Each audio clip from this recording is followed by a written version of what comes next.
Good morning. I am Scott Simi. I'm the editor-in-chief of DroneDJ.com, and it's time for another one of our weekly panels. We have a new member joining us today who we'll get to in just a moment. Well, actually, we'll get to you first. We'd like to welcome Ife Zhao, who is very knowledgeable, very knowledgeable about drones. Ife, just tell us a little bit about yourself. Thanks, Scott, and thanks for starting with me. I mean, usually because of my initials, I'm typically the last one to get to introduce myself.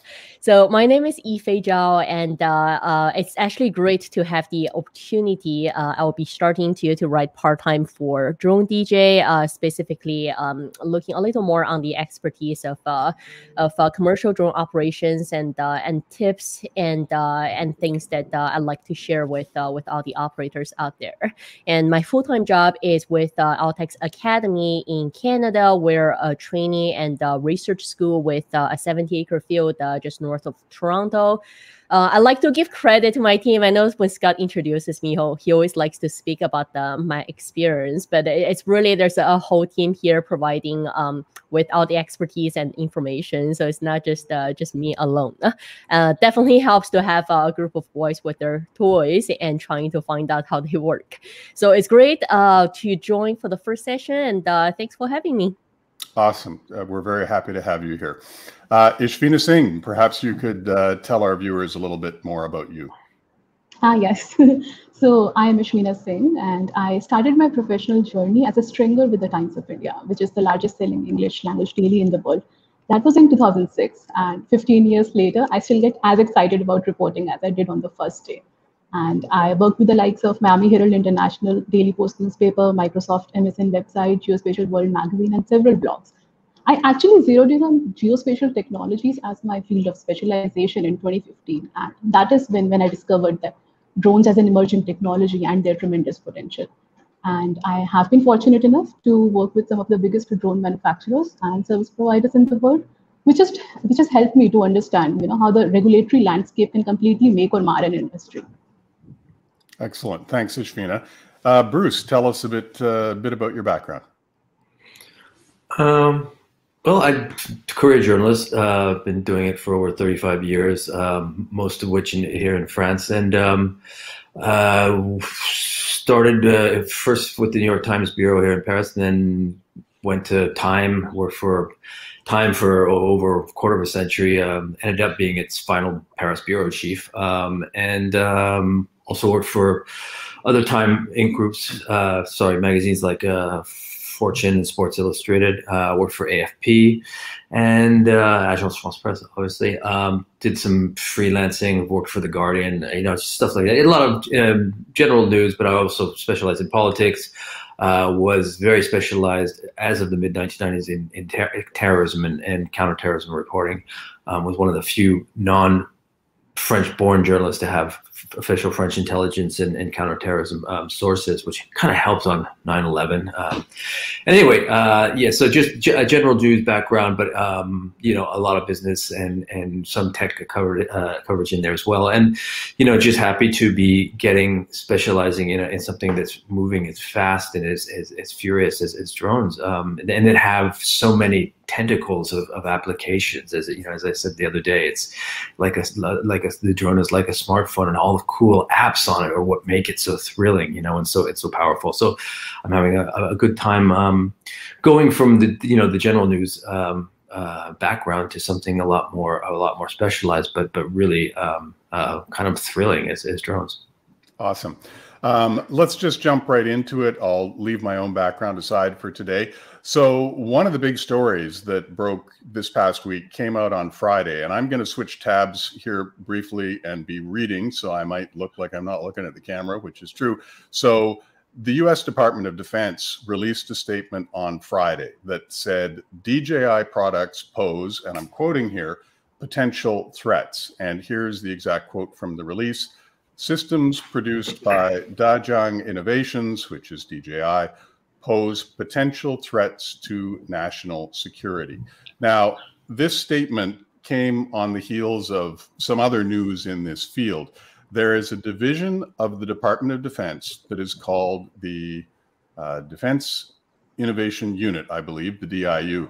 And the DIU has selected a group of 5 drones for what is called its Blue SUAS list.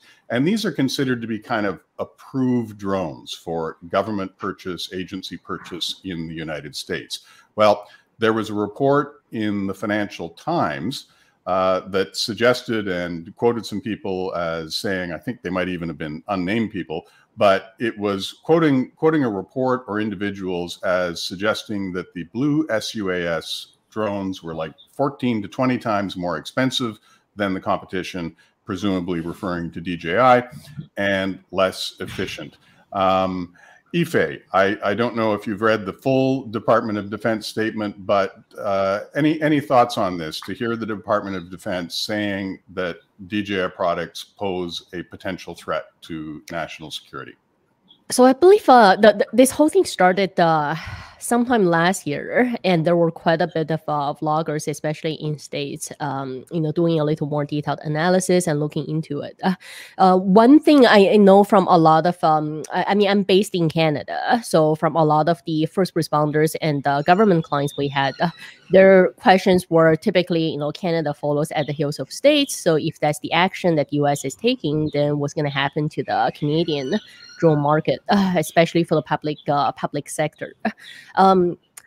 But I always thought, it's there's the saying, innocent until proven guilty. So I was really looking for evidence. There's always suspicion, right? And anytime, I can understand from political standpoint, anytime that there is a foreign counterpart providing the equipment and technologies, especially so much is cloud-based.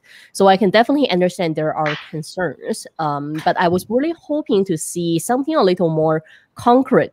And it doesn't have to be, if they're not ready to release the details, it can be, saying that we've done research and there are definitely things we found that are of concern versus just saying that there are potential threats.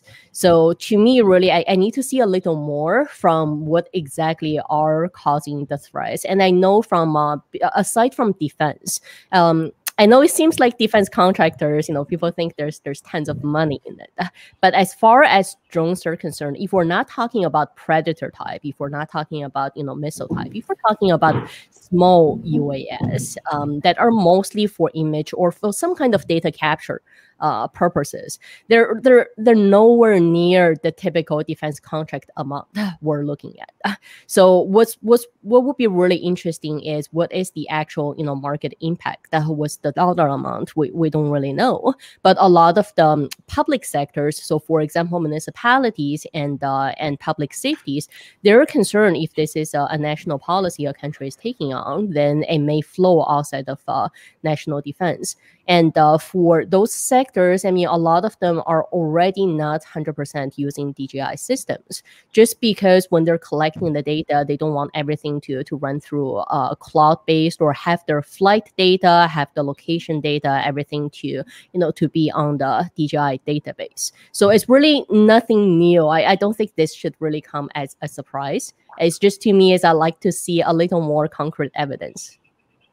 Ishvina, I know you reported on the lead up to this and on the report about the Blue SUAS. What were your thoughts when you saw this Department of Defense statement?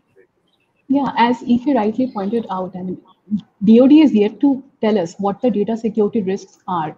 And I believe that US government has been presented a data security standard also, which drone companies can follow, because I'm sure DJI would do that and it would be good for the entire industry. And Scott, it's interesting because we were just talking about how drone wars are heating up in our last discussion. And the timing of this statement is peculiar, to say the least, because it seems like there is a different kind of war going on between the departments of the US government as well. One of the interesting things about this is that DJI actually produces some drones that are called Government Edition, which they collaborated with, I believe, the Department of Interior and other agencies to say, okay, what can we do to ensure that our drones meet your standards in terms of cybersecurity? And, it was agreed upon. They make these special drones that initially these departments said they were thrilled with. And yet now we're seeing this pushback from Department of Defense. And I agree, Ishvina, that the timing is somewhat interesting to see it just following within a week on these other reports. Bruce, any thoughts when you're kind of watching this from France? Not that the fact you're in France makes any difference, but any thoughts on this unfolding, sort of drone wars is what it feels like to me. Yeah, well, how things have changed since 2002, when the default bad guy was the cheese-eating surrender monkeys, or whatever they called the French. I kind of find myself agreeing with everything that has been said. Clearly, there are reasons, kind of just in default mode, for anybody using sensitive material or data gathering to worry about how its information is going to be used. And obviously, given the U.S.-China tensions, DJI is in a rather difficult situation for a private company. At the same time, you've all hit the nail on the head, is that for a report that comes out and the DoD comment that comes out and says, wait, the previous statement was inaccurate. Well, what does inaccurate mean? I mean, was there a word somewhere buried in there that was misused, but the rest of it is accurate?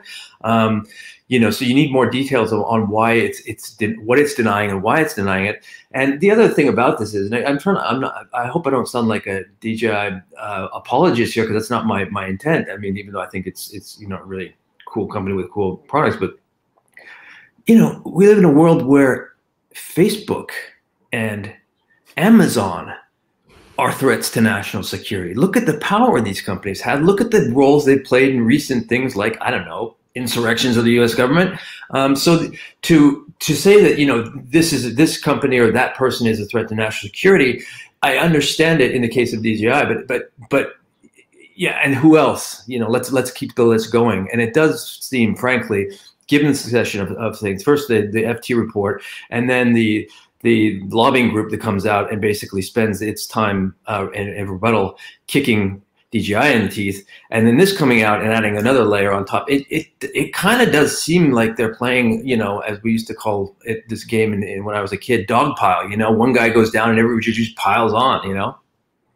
One of the interesting things about this as well is that DJI, for a number of years now, has offered what's called a bug bounty, where they will actually pay coders if they find any sort of malicious code or some problem with security within their system. And I believe they will pay out up to like $30,000 or $35,000 if someone finds something and brings it to their attention.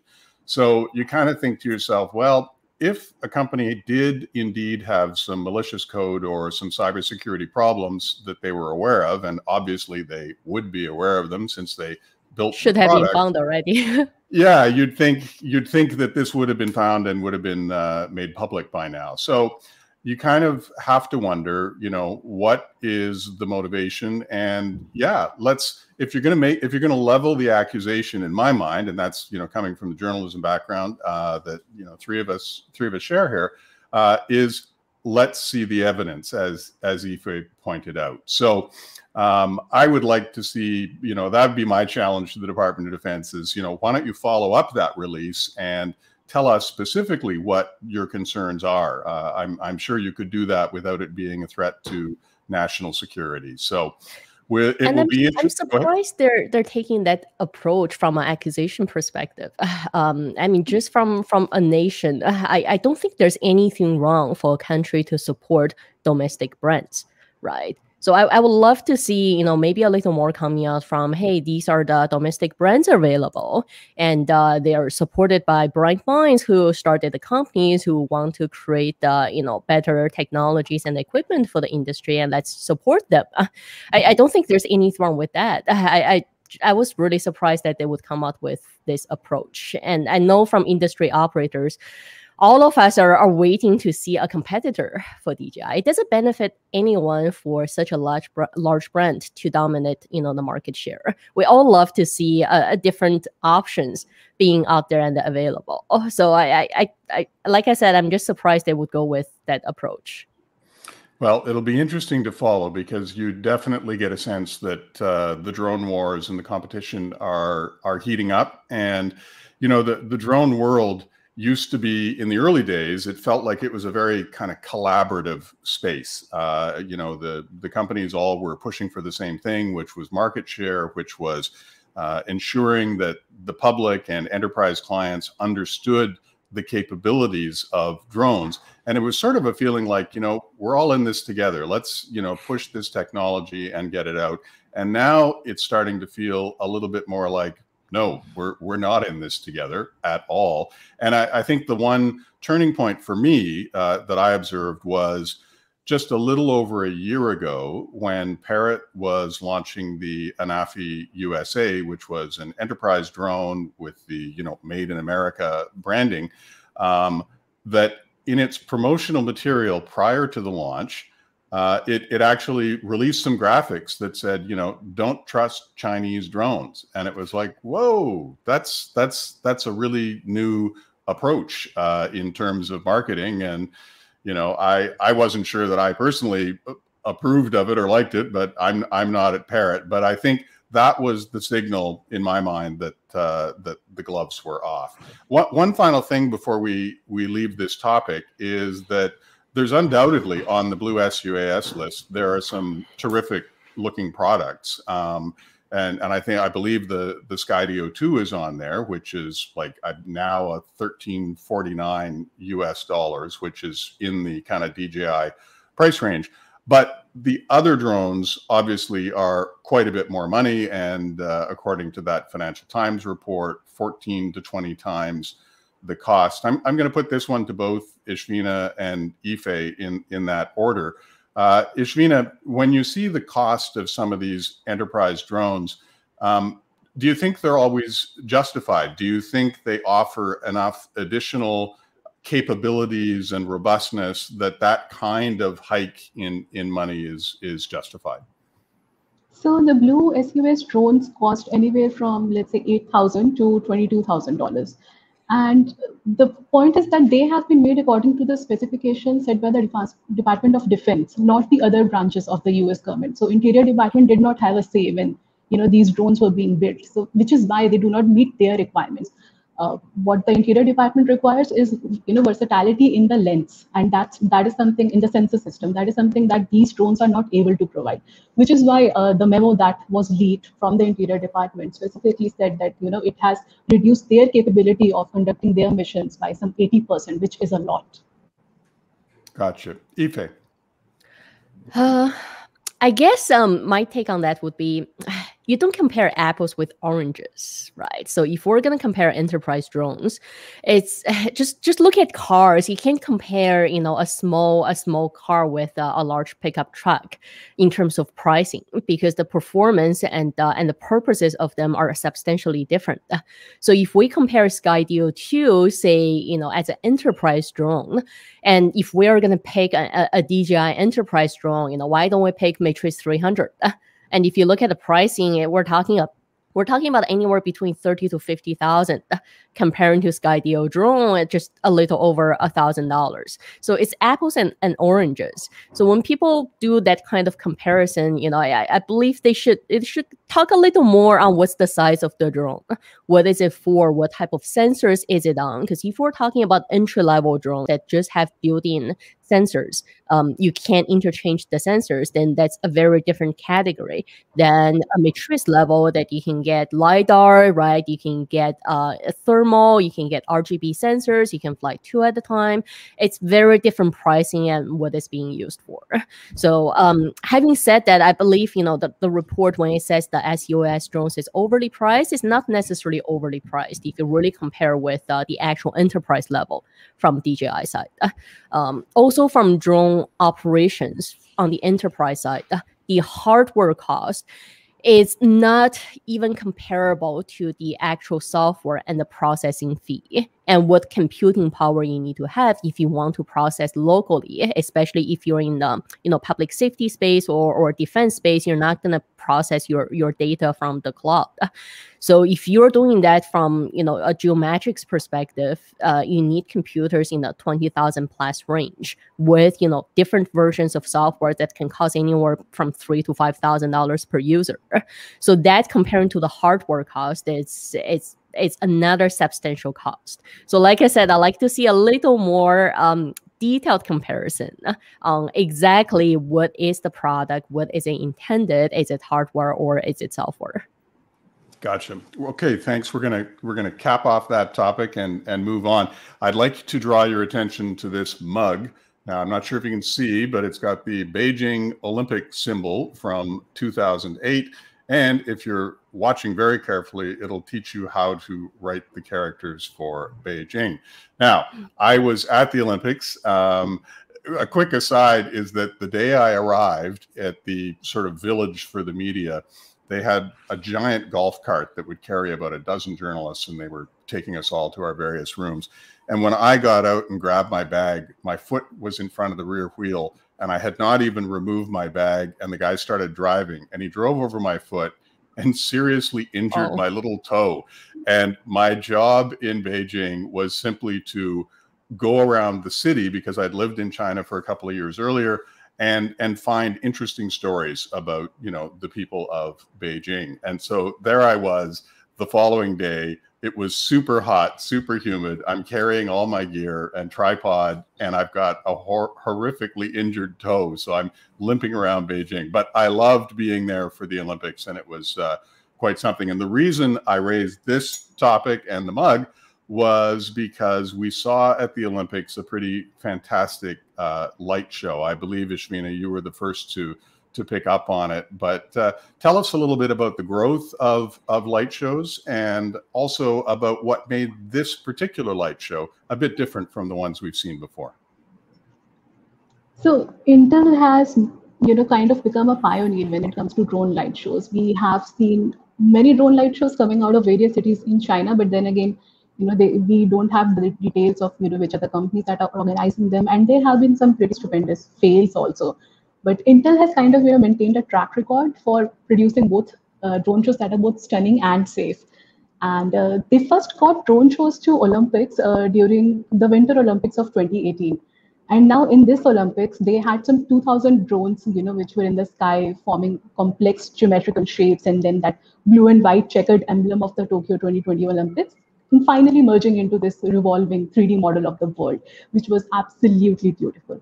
And you kind of have to marvel at, the way the technology has progressed, in the sense that it has become so fast. The transitions are so seamless now, compared to the way you would see the drones going up in the air very slowly and then forming basic shapes. It has become quite advanced now, and it's only going to, improve.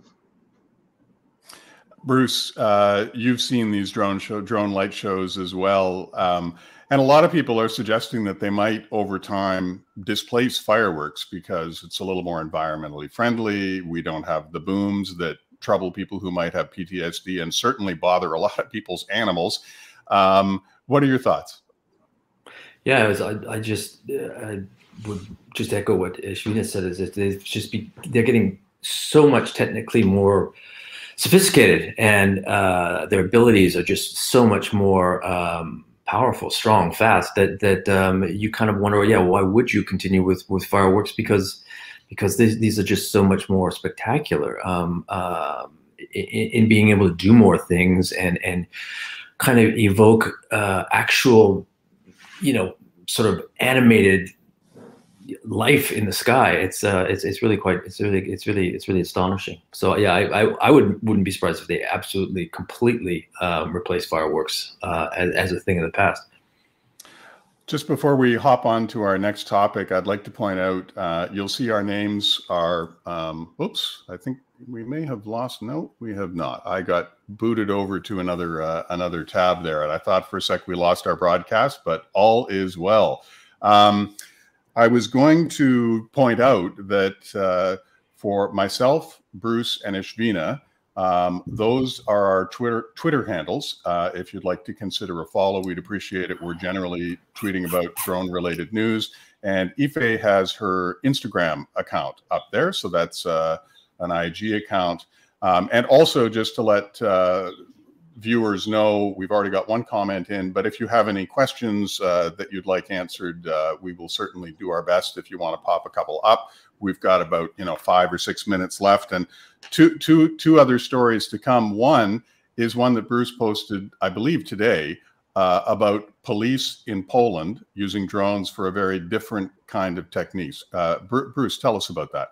Yeah, this is one of the stories that I think we all come across from time to time, in which we see something that is of a kind of activity, droning activity that we've seen before. Use of drones by police forces, but there's a twist on it that makes it something a little bit different. And in this case, it was cops hovering in Poland, a drone on a stretch of highway that they knew was rather inviting to people breaking the law.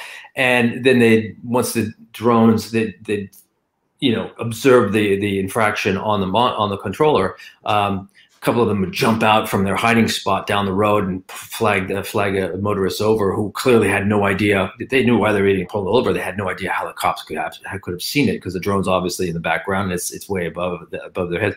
I just thought it was funny. That was interesting, but also the fact that the cops then decided to post a YouTube video of the thing, which is really rubbing the nose of all these people who were nabbed. And as I say in the story, that what's really great about it is you pay special attention to the cops.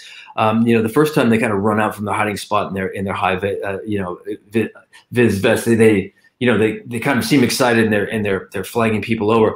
As they go on, they kind of get a swagger to them. It's like, come on over here, guy. You thought you're gonna get by us. All right, come on over here. You know how much it's going to cost you? I'm going to tell you how much it's going to cost you, and then you're going to go on YouTube. It was really, I'd like to see if any of the drivers like complain, because it was really sort of, insult to injury. Cool. One of the other topics is we had yet another volcano video from Iceland shot by drone, and personally, I'm fascinated by these videos. When we select them, we don't just go, oh, let's put up another volcano video. I try to select videos that offer something different, like a different perspective from the previous ones. And it's really interesting to watch pilots and how they approach shooting the volcano, whether they want to shoot it at dawn, at nighttime. Some of them are using, wide angle lens, and they'll start from quite some distance away and move in, and you get a chance to really see how this volcano has altered the landscape. We've seen FPV videos, we've seen Mavic 2 Pros, we've seen Mavic 2 Pros that melted but still made it home, and we've seen a DJI FPV or two go straight into the gaping maw of the volcano and into that tangerine pool of death. Ife, when you see these volcano videos and that kind of use, I guess a couple of things come to mind. One is that, a drone allows you to get to places that would be very difficult for you to get to as a person. And as you know, there's the old saying, the 3 Ds, jobs that are dirty, dull, or dangerous. This is certainly not dull, but it is a little bit dangerous, more than a little bit. Have you seen some of these volcano videos, and what are your thoughts? Definitely. And as you pointed out earlier, I'm a little more on Instagram, I guess, just more because we're more visual background. So I like to browse mostly pretty pictures or videos. So definitely come across lots of them. And not just volcanoes, but also, different travel locations, different drone images and videos, and difficult to get to if you're just using a ground camera. That's one of the reasons why we got into drones a little over 10 years ago. It's because we're a little bored with just the ground cameras, with the limitations. We wanted to add almost infinite possibilities to what you can film. So the volcano videos are just one example of that. It definitely provides a different perspective. And I think it's one of the things where it definitely saves or helps to reduce human human injuries, right? Because you're sending, we almost consider those expendables.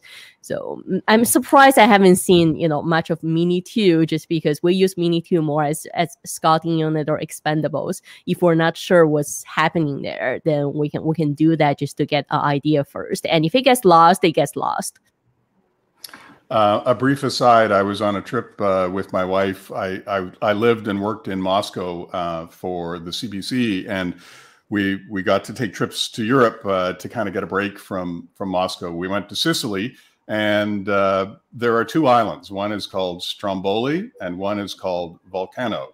And they both have volcanoes on them, and we were about to catch the boat to go to Stromboli, and some wizened old guy who was at the dock said, you know, Stromboli stinky, don't go Stromboli. So we didn't go to Stromboli. We went to Volcano instead. Volcano was still stinky, by the way. And that was one of the things. I mean, it was so fascinating. This is not a super active volcano, but it's, you know, constantly emitting gases and, you know, sulfurous smells, and climbing up it. I mean, it was so amazing to see all this stuff sort of pouring out of different vents. But man, volcanoes smell. There's no question about it. So I guess that's another reason why a drone might be a better way to take a look at the volcano. All right, we are at the half-hour mark. We're going to wrap it up. But before we go, I'm just going to ask Ife, our new panelist, just to briefly pop in with like 3 top tips for newer pilots, because Ife has a wealth of experience as a trainer and as a pilot. Thanks, Scott. So first one is, it's related to kind of questions. The most common questions we usually get is people calling and says, I don't know anything about drones, but I want to get into it. What drone should I get? So typically I answer that by asking, what are you looking to do? So that would be my recommendation for anyone who's interested in the technology. Right now with drone technology, so much possibility. So find a focus. Start with the focus. You don't have to stick to it, but find the focus, get to know your drone, and practice makes perfect. So once you find what you want to do, then at least read the manuals and at least take the unit out once it arrives. I can't tell you how many people I've come across who bought drones and especially buys them in the winter and lets them sit on the shelf for 3-4 months. So once you have it, take it out, at least check the parts, set it up, get to know the system, and then practice. You know, go out the first time you take, if you have never flown a drone. Every time I see a person flying the drone for the first time and see that, you know, bird's eye perspective on their phone or on the tablet, it always makes their day. So that would be my 3 advice. Pick a focus, get to know your drone, and go practice with it. Awesome. Thank you so much, everyone. Bruce Crumley in France, senior writer for DroneDJ, Ishvina Singh, also senior writer. I'm the editor-in-chief, and Ife, we welcome you as both a panelist and as a new occasional contributor to DroneDJ.com. So thank you, everyone, for watching. We'll hope to get a few more questions next week, but we'll be back here again next Wednesday at 10 a.m. Eastern Time, and we look forward to seeing you then. So thanks, everyone, and we'll see you later. Thanks, everyone. Bye.